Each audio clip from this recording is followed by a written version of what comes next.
घने जंगल में सुबह की हल्की धूप फैल रही थी।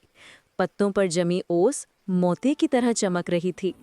इसी शांत माहौल में जंगल के दो अनोखे साथी रहते थे, फुर्तीला मिंटू बंदर और धीमे कदमों वाला भूरू हाथी।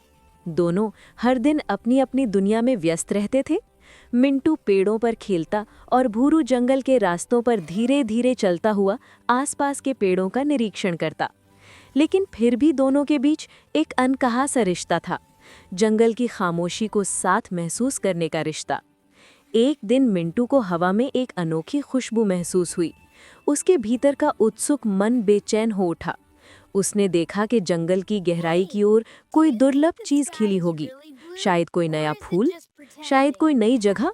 मिंटू लेकर अपनी फुर्ती के साथ आगे बढ़ा और भूरू उसकी चाल देखकर समझ गया कि कहीं कुछ रोचक हुआ है।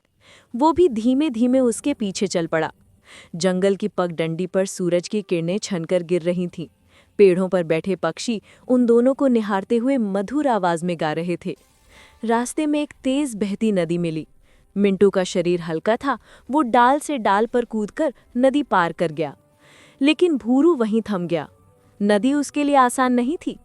मिंटू उधर दूसरे किनारे से भूरू को देख रहा था और भूरू पानी की रफ्तार देखता हुआ खड़ा था।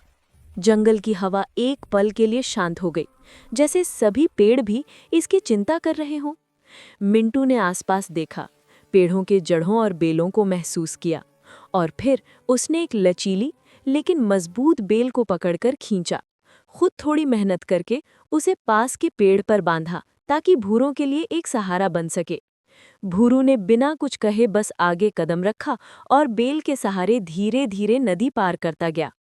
उस विशाल शरीर का पानी में उतरना जैसे नदी के लहरों को शांत कर गया हो।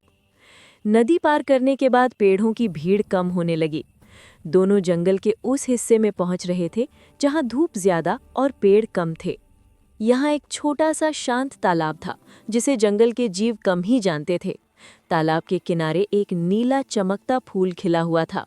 उसकी पंखुड़ियों पर सूरज की किरणें ऐसे चिपकी थीं मानो किसी ने उनमें जादू भर दिया हो। हवा भी वहां पहुंचकर हल्की सुगंध छोड़ रही थी। मिंटू उस फूल को ध्यान से देखता रहा।